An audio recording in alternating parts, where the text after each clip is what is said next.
এই ছোট্ট টিপসটা যদি মাথায় রাখেন, যদি মনে রাখেন, তাহলে আপনার যে কোনো ধরনের উইশ ফুলফিলমেন্ট হবে হবে হবে। অনেকেই একটা ভুল ধারণা নিয়ে চলেন যে আমি যা খুশি যে কোনো ম্যানিফেস্টেশন করলে, যে কোনো অ্যাফার্মেশন দিলে সেটা সাকসেসফুল হবে, কিন্তু তাদের মাথায় ছোট্ট একটা সূত্র মাথায় থাকে না। তারা এই জিনিসটাকে অ্যাভয়েড করে চলে যায়, যার জন্য তাদের কোনো রকম ম্যানিফেস্টেশন বা অ্যাফার্মেশন সাধারণভাবেই অন্যদের মতো সফল হয় না, আবার অনেকেরই খুব কম সময়ের মধ্যে সফল হয়ে যায়। আপনাকে সবসময় মনের মধ্যে স্থির বিশ্বাস রেখে যে কোনো কাজ করতে হবে। যখন আপনি কোনো ম্যানিফেস্টেশন বা অ্যাফার্মেশন দিচ্ছেন, আপনার বিশ্বাস যত বেশি স্ট্রং, যত বেশি আপনি আস্থা রাখেন ওই বিষয়টির উপর, তত বেশি দ্রুত আপনার যে কোনো উইশ ফুলফিলমেন্টের ম্যানিফেস্টেশন দ্রুত কার্যকরী হতে পারে। তাই আমি বারবার বলি যে সূত্রগুলো বলি, সেই সূত্রগুলো একটু মাথায় রাখুন। আজকে আমি সেই উপায় আপনাদের সঙ্গে শেয়ার করতে চলেছি যে আপনাদের যে ছোটোখাটো ভুলগুলো হয় বা বড় বড় ভুলগুলো হয়ে যায় কোনো ম্যানিফেস্টেশন করার ক্ষেত্রে, ল অফ অ্যাট্রাকশনের ক্ষেত্রে, কোনো অ্যাফার্মেশন দেওয়ার ক্ষেত্রে, বা আপনি অ্যাঞ্জেল নাম্বার বা সুইচ ওয়ার্ড ব্যবহার করছেন, কিন্তু কোনো একটা জায়গায় ভুল রয়ে গেছে, যার জন্য আপনার উইশ ফুলফিলমেন্ট হচ্ছে না, আপনার প্রবলেম থেকে আপনি বেরিয়ে আসতে পারছেন না।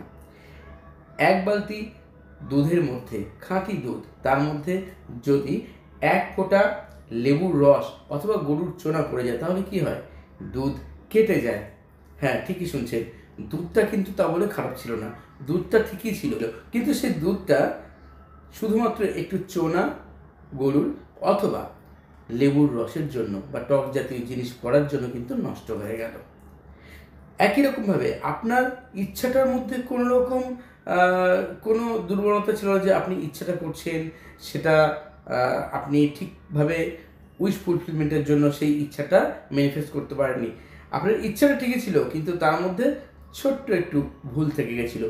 আজকে সেই ভুলটা সংশোধন করে দেবো এই ভিডিওর মাধ্যমে। তাই সরাসরি প্রথম থেকে যারা এই ভিডিওটি দেখতে পাচ্ছেন, তারা অবশ্যই ইউনিভার্সকে থ্যাঙ্কস জানান, নিজের পিতামাতাকে থ্যাঙ্কস জানান, নিজের ইষ্টদেবতা ও ইষ্টদেবীকে থ্যাঙ্কস জানান, আর নিজেকে থ্যাঙ্কস জানান এই কমেন্ট বক্সে। হ্যাঁ বন্ধুরা, আমি reiki grandmaster Ajay Kumar Dutta, ICRT certified and affiliated member, USA। যারা উসুই রেকি বা traditional reiki, holy fire 3 reiki, traditional Karuna reiki, holy fire 3 Karuna reiki, angel therapy, law of attraction, lama fera healing, crystal dowsing course, numerology ইত্যাদি কিছু শিখতে চাইছেন, অবশ্যই আমাকে হোয়াটসঅ্যাপে message করতে পারেন, সরাসরি অথবা অনলাইন ভিডিও কলিং ক্লাসের মাধ্যমে ক্লাস পেতে পারেন, এবং সারা বছর আমার গাইডেন্স থাকে, অডিও ভিডিও ফাইল, সার্টিফিকেট সব কিছু কিন্তু সাপোর্ট থাকে। তো বন্ধুরা, আর দেরি কেন, আসুন আজকের এই বিষয়টি জেনে নেওয়া যাক। যারা এই প্রবলেমে রয়েছেন যে কোনো উইশ ফুলফিলমেন্টের জন্য ম্যানিফেস্টেশন করছেন, অ্যাফার্মেশন দিচ্ছেন, কোনো রিচুয়াল আমার করছেন, কিন্তু হচ্ছে না, কারো কারো খুব ভালো হচ্ছে, কারো কারো হচ্ছে না।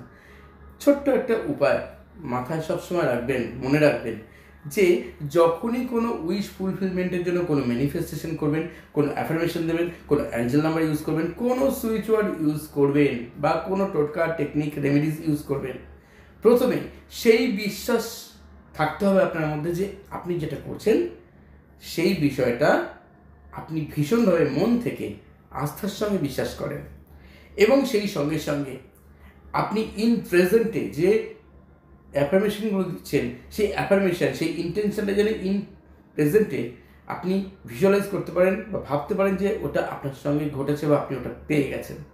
এটাই হচ্ছে এখানে ম্যাজিক। সাবকনসিয়াস মাইন্ড একদম ছোট একটা শিশুর মতো, বলতে পারেন কাদার দলা, মানে আপনি তাকে যেভাবে করবেন সে সেইভাবেই তার আকৃতি নেবে। আপনার সাবকনসিয়াস মাইন্ডকে আপনি যত প্রত্যেক দিন একই পজিটিভ অ্যাফার্মেশন দেবেন ইন প্রেজেন্টলি, এবং সেই সঙ্গে সঙ্গে অবশ্যই আপনি স্থির বিশ্বাস রেখে দেবেন, এই শর্তগুলো যদি পূরণ করতে পারেন এবং কন্টিনিউয়েশন, অর্থাৎ প্রত্যেক দিন যদি একই কাজ করতে পারেন, কন্টিনিউ করতে করতে করতে আপনার সাবকনসিয়াস মাইন্ড ট্রেন্ড হয়ে যাবে।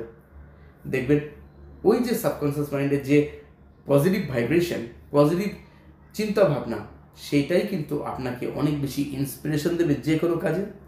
আর তখন দেখবেন আপনি খুব সহজেই সফল হয়ে গেছেন ছোট থেকে বড় যে কোনো উইশ ফুলফিলমেন্টের জন্য। এটা হচ্ছে সব থেকে সহজ উপায়। আপনি একটা মোমবাতি জ্বালিয়ে বসুন, আমি জাস্ট উদাহরণ দিচ্ছি, একটা মোমবাতি জ্বালিয়ে বসুন, মোমবাতি জ্বালিয়ে বসে মোমবাতির দিকে তাকিয়ে আপনি কোনো পজিটিভ অ্যাফার্মেশন প্রত্যেক দিন দিন।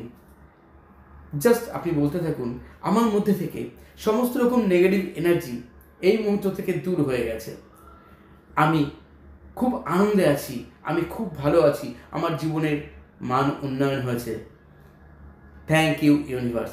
এই একই কথা আপনি 5 মিনিট বা 10 মিনিট করে প্রত্যেক দিন ঘুম থেকে উঠেই অথবা রাত্রে ঠিক ঘুমোতে যাওয়ার আগের মুহূর্তে বলে দেখুন, কন্টিনিউ করে দেখুন, 3টে সপ্তাহ মানে 21টা দিন করে দেখুন, আপনার মধ্যে অনেক পজিটিভ চেঞ্জেস আসবেই আসবে। একই রকমভাবে যদি জাস্ট আপনি সূর্যের দিকে তাকিয়ে রোজ সকালবেলায় যখন সূর্য উদিত হচ্ছে সূর্যের দিকে তাকিয়ে আপনি যদি বলেন, আমার হে সূর্যদেব, আমার মন অনেক বড়, আমি সব কিছুতেই খুব আনন্দ পাই, আমার জীবনটাকে আমি সম্পূর্ণভাবে ব্যালেন্স রাখতে পেরেছি তোমার আশীর্বাদে, তোমার আশীর্বাদে আমার জীবনে মান সম্মান প্রতিপত্তি ভালোবাসা আনন্দ নিরাপত্তা সব কিছু আমি পেয়েছি, তোমাকে প্রণাম, তোমাকে ধন্যবাদ জানাই। জাস্ট এই বিশ্বাস রেখে আপনি সূর্যদেবের দিকে তাকিয়ে এই কাজটি করুন। অথবা প্রতি পূর্ণিমার দিন আপনি পূর্ণিমার পুরো পূর্ণাবার যে চাঁদটি রয়েছে সম্পূর্ণ চাঁদটিকে দেখা যায়, সে চাঁদের দিকে তাকিয়ে একই কথা বলুন। খোলা আকাশের নিচে তাকিয়ে আপনি খোলা আকাশের দিকে তাকিয়ে চাঁদের দিকে তাকিয়ে অথবা আপনি খোলা আকাশের দিকে তাকিয়ে একইভাবে কোনো পজিটিভ অ্যাফার্মেশন প্রত্যেক দিন দিন, রাত্রিবেলায় দিন, নিশ্চিন্ত মনে দিন, শান্ত মনে দিন, পজিটিভভাবে দিন, বিশ্বাস রেখে দিন, কন্টিনিউ করুন। দেখবেন আপনি যা যা চাইছেন, যা যা ম্যানিফেস্ট করছেন সেগুলো আপনার সঙ্গে খুব সহজেই ঘটে চলেছে, ম্যাজিকের মতো। এরকমভাবেই আপনি যে কোনো ক্ষেত্রে যে কোনো ম্যানিফেস্টেশন খুব সহজেই সাকসেসফুল করতে পারেন, নিজের লাইফকে অনেক বেটার করতে পারেন শুধু এই ছোট্ট ছোট্ট নিয়মগুলো মেনে। তো বন্ধুরা, আজকে এই যে ভিডিওটি আপনাদের সঙ্গে শেয়ার করলাম, যদি আপনাদের কাজে এসে থাকে খুব খুশি হব। আপনাদের বন্ধু বান্ধবের সঙ্গে প্রিয়জনদের সঙ্গে শেয়ার করতে পারেন যাতে তারাও এই ছোট্ট সূত্রটি জেনে নেন। আর আজকে বিজয়া দশমী, এই শুভ বিজয়া দশমীতে আপনাদেরকে আন্তরিক প্রীতি এবং শুভেচ্ছা জানাই। সবাই ভালো থাকুন, সবাই সুস্থ থাকুন। চলিত হয় বন্ধুরা, ধন্যবাদ।